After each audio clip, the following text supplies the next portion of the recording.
Yo, what up, friends? Madison Square Garden, and this one is jam-packed action. It's just all over. Let's start with a lightweight bout.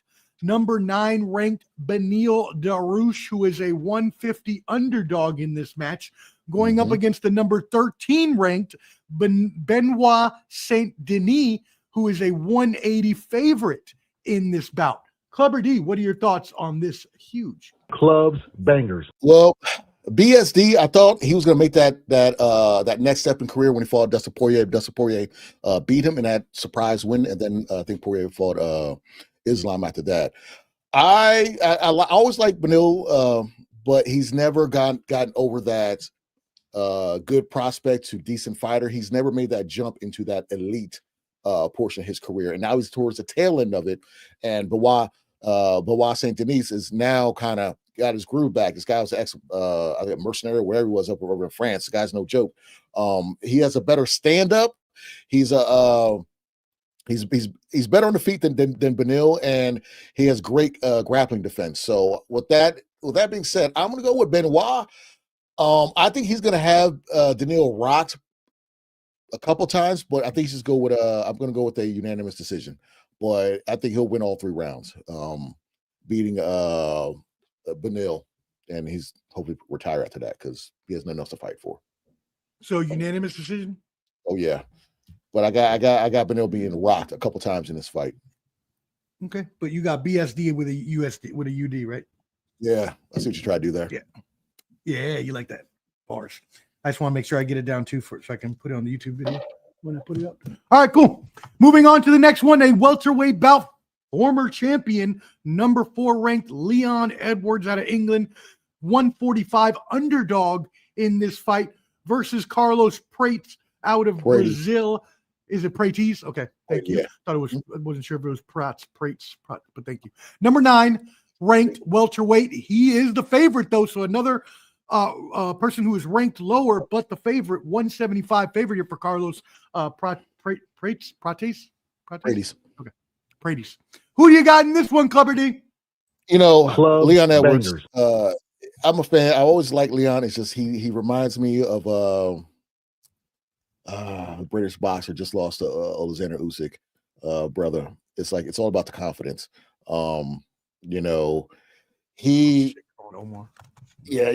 Once Daniel Dubois. Dubois. Yeah, Dubois. Yeah. I was just like, Dubois. Yeah, but his it's all about the confidence with him. And with Leon Edwards, he looked scary when he was fighting Kamaru Usman. He was losing.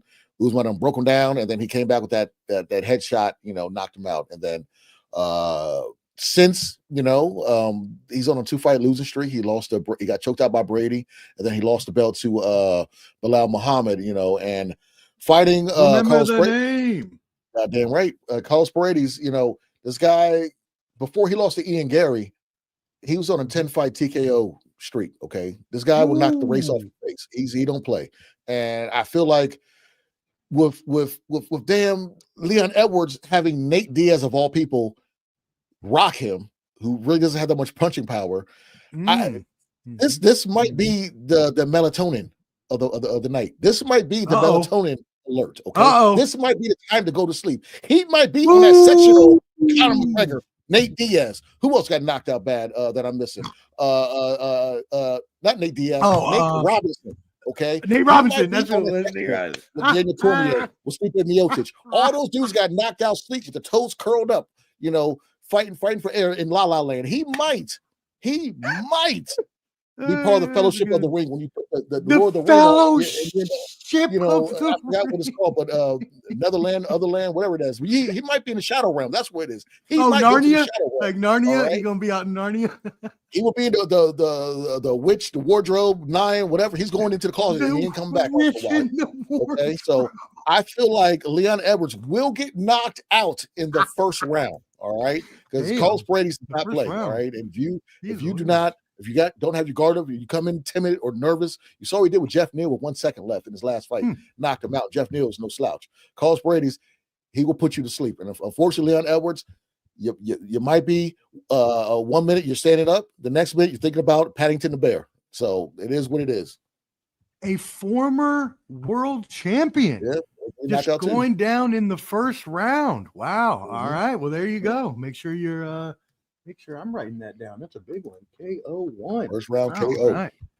There we go. All right, let's move it into the next one. This is Sean Brady versus Michael Morales in a welterweight bout. So, again, remember, y'all, when we're looking at these welterweight bouts like the Leon Edwards and Carlos Prates and the Sean Brady versus Michael Morales, these are both bouts that are people trying to get to that title fight, to fight the winner of the main event if they, can continually move up. And Sean Brady here is the number 2 ranked welterweight in the world. Michael Morales is number 8 from Ecuador. Sean Brady is a 135 favorite here, while Michael Morales is a 114 underdog. So very close here.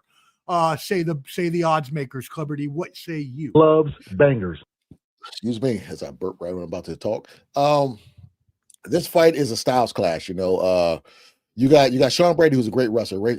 He's fighting out of Philly. He has that towny Philly accent. Hey, you to all that stuff. He's a straight Philly guy, and Morales can touch him. Pause. He can knock him out. He does have that power, but can he defend a takedown? Can he stop Brady from taking him down, dragging him out? Ragdoll him for 3 rounds. This isn't a 5-round fight. This is a 3-round fight. Can he do that? And that's gonna be the main thing. Okay. Yes, Sean Brady did lose to Bilal Muhammad. Bilal Muhammad's a wrestler, though. Morales is gonna have to show that he can stop the takedown. If he can stop the takedown, he can knock him out. I'm sure he can. But Sean Brady's relentless and he's not bad on the feet. Okay. So with this fight, I'm gonna have to go with grind him out 3 rounds. Morales will have some he'll have some good offense. He will look good at some points, but I'm going with Sean Brady for a decision. Unanimous decision. All right, unanimous decision for Sean Brady. Now he is the number 2 ranked, so that would obviously, and if you're looking at rankings, and not Dana White doesn't always go by rankings, but he is good enough to go by rankings. This would put Sean Brady up for the next title fight for the winner of this main event. Is that what you see? Because he's the number 2 ranked welterweight. So technically by rankings, he should be up next, right? Yeah, but Dana White does what Dana White does. And Islam's already called out somebody if okay. I didn't hear about that. So okay. All right. Well, we'll wait to hear about it. All right, cool. Well, let's move it into our co-main event. This is going to be a motherfucking banger. I mean, this is 2 of the best women fighters of all time, 2 of the GOATs. I read a stat the other day, Clubber D, that these ladies have only taken 1 loss in a non-title fight. All other losses have come in title fights, and they have a list of amazing fighters that they have both demolished. Coming into this fight, Valentina Shevchenko, 25-4-1. Zhang Weili is 26-3-0, both coming off a win. Shevchenko does own a 1-inch height advantage and has some weight on her as well. Now, UFC is listing her at 9 pounds heavier. I don't know that to be completely true. Okay. Yeah. So she'll be less. Okay. Yeah. But she does own that 4-inch reach advantage and 2-inch leg reach advantage as well. She is the favorite, 135 here. Zhang Weili, the underdog, at 114. So very, very close again with the odds makers. This could go either way. Clubber D, what do you have for this? You got Shevchenko, who the bullet, finding out, I think it's Kyrgyzstan by way of Peru, which is Kyrgyzstan. Excuse me, Kyrgyzstan. Yeah, it's a stand. I know that. And then you have fucked up. It's a different country. It's a stand. Hey, there's a lot of stands out there. So and you got Zhang Weili fighting out of China, and 137 being a bullet and 136 being Zhang Weili. Like you said, I think that non-title fight, I don't know who she may have lost to at that fight, but she's fought Amanda Nunes. She's fought a who's who being Shevchenko. Zhang Weili, out of all her fights, she's in the UFC, she's only lost to Rose Namajunas back-to-back. Other than that, she is dominated, and she's on a 5-fight win streak. again, these ladies have fought a who's who of everybody. And I put a poll up on my page, Club or D at YouTube, on what fight you're excited to look for this weekend. And this is the fight that I said out of this fight, the main event, or even Ben versus Eubank Jr. This is the fight that I want to see. Okay, this fight I might take one sock on and leave one sock off. Okay, whoa, I might roll one I'm not pencil. cheering that. I'm not cheering do that. All right, I don't know what the sock means. I just have the. I hope it's not what I think it means afterwards, because I just cheered for that. No. Cortez's fight, yeah, but no. But so it's this fight is going to be the fight of the night. It's going to be the fight of the night, fight of the weekend. Bangers. Fight of not the century, but it'll be up there. Okay, this is probably one of the best women's fights we'll ever see, and I'm hyping it up and watch it be a 1-round knockout. It will be. Oh man, I'm going with. I'm going to say 5 rounds of war, 5 rounds of just back and forth, putting those D beaters on each other, back and forth. If you swing the other way, those C touches back and forth on everyone else. I change it. So this is going to be a great fight. I'm going to go with the champion. Yes. Wait, both champions. I'm going with Zhang Wei Li by. Whoa! That's what I'm going with. I think she's gonna be more active. She's gonna be more active than Shevchenko and close the distance. That's what I'm going with. And I love Valerie. I don't like going against her, but I have to go with Zhang Wei Li. 2 things. Wow. I think she could be more active. And 2, they don't want to lose that market in China. So they want to keep her champion. Wait, so you're saying Dana White may intervene somehow? Is that what you red on this side? No, that's the wrong country. So I'm gonna, I'm going with Jay. Wow. Okay. Wow. I mean, the odds makers do have it close. So it's nothing wrong with going that way. I just expected you to go the other way, because we usually always go with Shevchenko on this program, at least because she's a beast. But no, I hear you. Zhang Wei Li has proven her worth as one of the best fighters ever, and I could see this going either way. I'm going to go opposite of you, though. I am going to say Shevchenko. I agree with you. I wanted to go 5 rounds, so split decision is fine with me. But yeah, I'll take Shevchenko. But yeah, Wei Li in a hard-fought decision is Clubber D's pick there, and I've gone with Shevchenko. Let's move it on to the main event of the evening. I'm not wrong with the welterweight. What happened? I'm not wrong at your pick either. I'm not wrong at that. They can go that way. Yeah, we'll see what happens. They're both, I mean, like you said, they're both 2 of the best fighters ever in the women's division. Out of Australia, the champion, quiet, but he is an animal. Jack Della Maddalena as the 230 underdog here, though, in this fight, this welterweight championship, going up against Islam Makhachev, who is a former lightweight champion and has moving up now here. He is the 285 favorite out of Russia at 27-1. JDM, as I'll call him because it's easier, is 18-2. Both coming off wins. JDM owns a 1-inch height advantage, and obviously the weight advantage that we just talked about, one weight class. He also has a 2.5-inch reach advantage. Clubber D. So what are your thoughts on this huge main event? I was listening to the MMA guru. He's one of the guys I like. I trust his judgment, and he said something that I never thought of. And he said that JDM fights like a bigger Dustin Poirier. And I thought about it. I was like, yeah, they do. He's a very good grappler. You know what I'm saying? He can stop takedowns, but can he stop Islam's takedown? That's gonna be the main thing. Bilal never took him down. Bilal was just wanting to fight standing up, which is just so weird to me because his stand-up's not that good. And Bilal Muhammad not wanting to take JDM down was his downfall. He was just getting tagged. His eye looked like mincemeat, at the end of that fight. JDM, a weird story about JDM, he lost his first 2 fights and he's been on a winning streak since then. He's one of those people, like you say, he's very quiet because people don't really know about him. He's fighting out of Australia, but Islam's moving up. Islam, they called a weight bully at 155. So this is dominant at 155. Is that because he came in a lot heavier? How's that going to translate at 170? Is he going to be what? That's a pause? Weight translate? Came in heavier? I mean, That's a pause. Okay, I'll take so it. that's a I little, accept it. suspect. I accept it.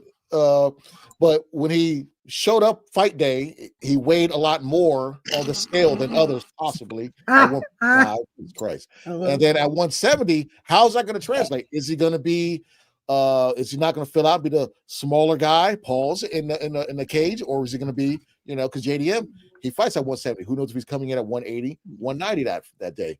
Who knows what Islam's going to come in that day? So I think the weight's going to mean a lot. That's why I have a caveat for this fight. I would like to see how he's going to look on fight day. I need to pause, but I want to see how Islam fills out on Saturday before the fight, because that plays a factor, because you weigh in first thing in the morning. That's why when they show the weigh-ins at the end of the day, they've already weighed in that morning, so the fight's already good. So when you guys see the scale and the people cheering, that's fake. That's all for show. That's not the real weigh-in. That's just getting on the scale doing a face-off. So hey, you know what's funny is I know that they did that for some places, but I didn't know that all places did it. And when I went to the dirty boxing thing the other day, they had already done the weigh-ins like way earlier in the day, and it was just the ceremonial stuff. It's like, so why bring the scale out? Who cares? It's not for the public to see. Like, so they show like when Daniel Cormier, when he cheated on the scale and grabbed the towel and kind of did that against Oldsmaier or whatever dude's name was. You make weight first thing in the morning. If you don't make weight, depending on what you are, you have time to make weight. So at the end of the day, they do the weigh-in. So at the end of the day, at like 9 o'clock, they want you to weigh in early and then replenish yourself. The quicker you weigh in, the quicker you can replenish yourself.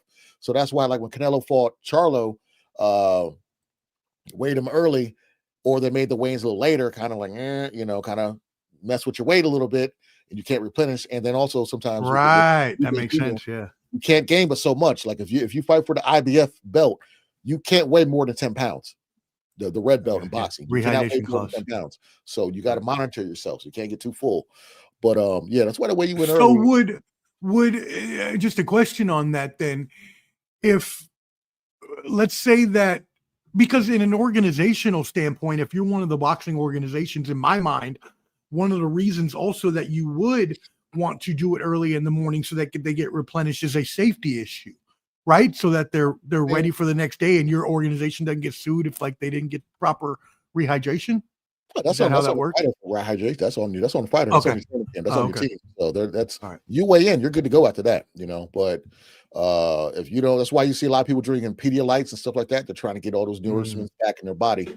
So on fight day they can go. But back in the day, they used to fight you same day boxing, because you had weight bullies like rest in peace. You had Arturo Gatti. He used to weigh like 20 pounds over, fighting people at like 135, 130, or whatever weight class he was. So that's why there's weight. They call people weight bullies. Like Devin Haney used to kill himself getting to 135.